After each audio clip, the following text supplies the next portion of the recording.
In a small town in Massachusetts called Worcester, there lived a quiet boy named Robert Goddard. He was not the kind of child who played in the streets or joined the crowd in noisy games.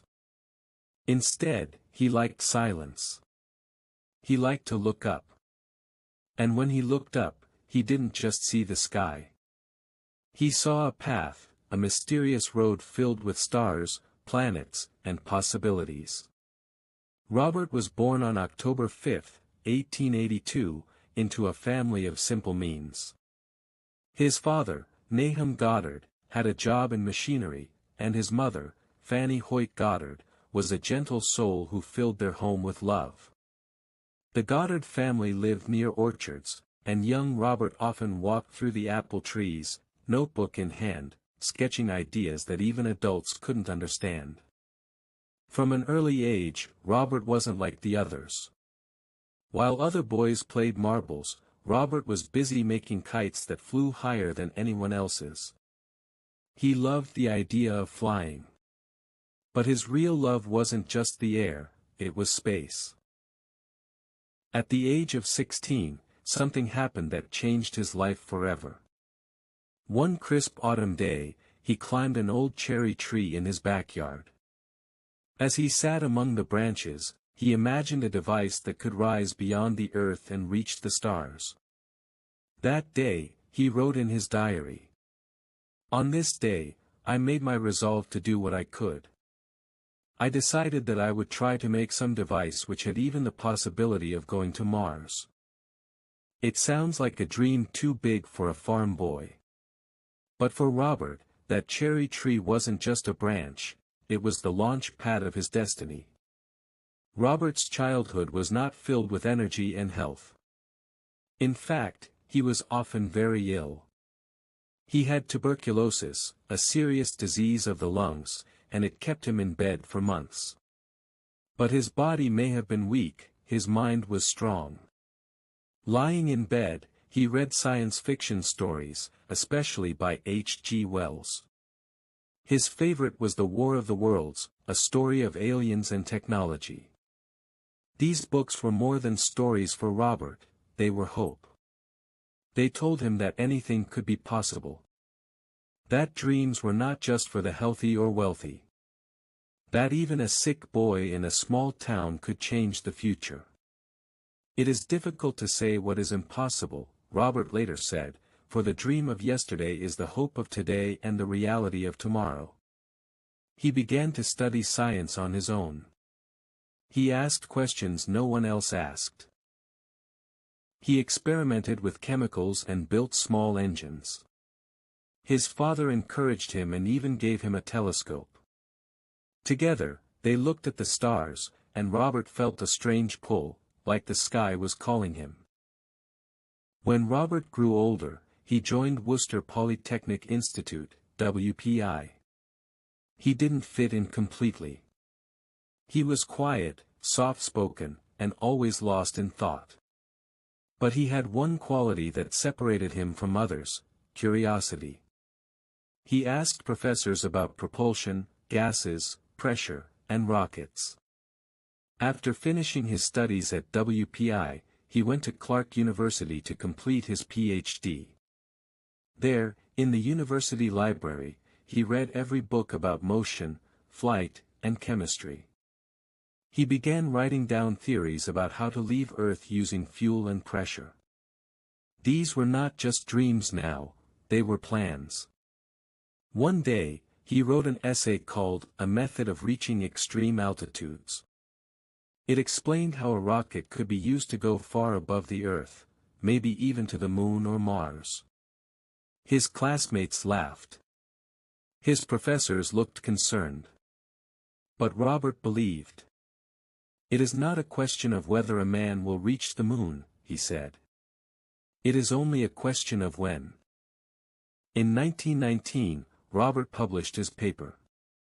It was filled with deep science and powerful ideas, using liquid fuel instead of gunpowder, using nozzles to control direction, and sending rockets beyond the atmosphere. The media got hold of it, and the world didn't react kindly. The New York Times published a mocking editorial, saying, "Professor Goddard does not know the relation of action and reaction. He seems to lack the knowledge ladled out daily in high schools." Robert was hurt. The entire country laughed at him.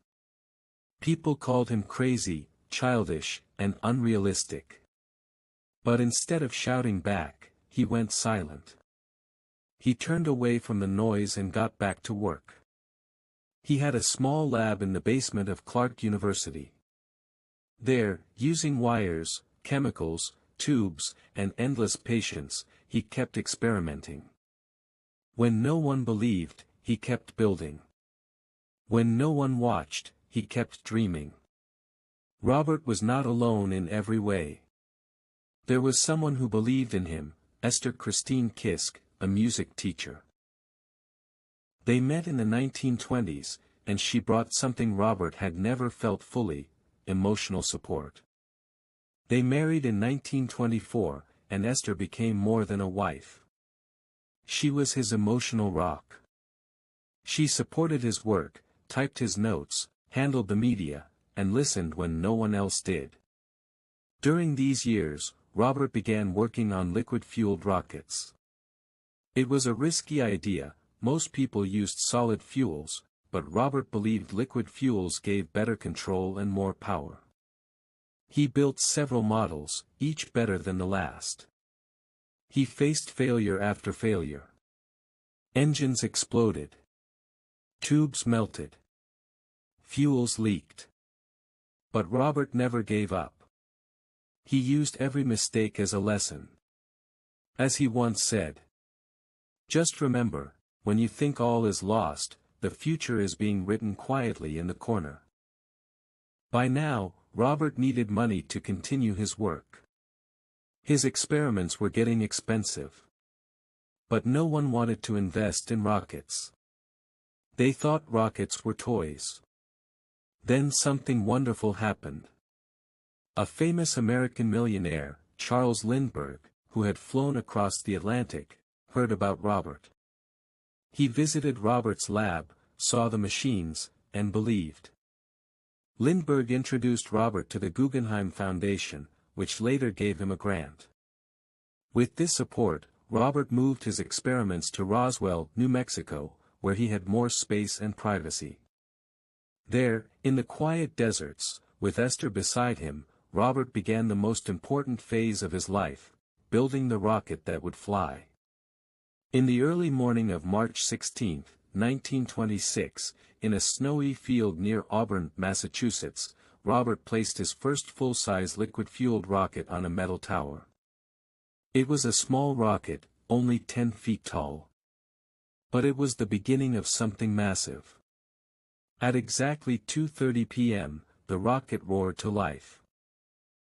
It lifted off the ground, shaking and blazing, and flew 41 feet into the sky, staying aloft for 2.5 seconds.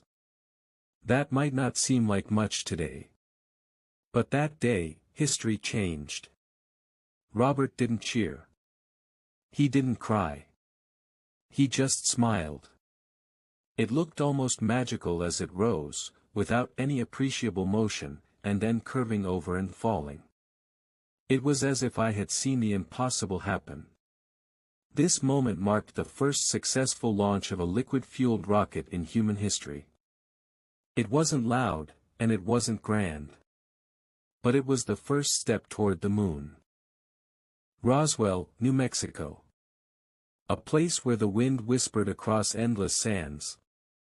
It was here that Robert Goddard chose to test the machines that the world once laughed at. With financial help from the Guggenheim Foundation and emotional strength from Esther, he set up a private launch station far from doubters, far from noise. He wasn't seeking applause. He was seeking answers. In that open land, he constructed towers, firing pits, fuel tanks, and control stations.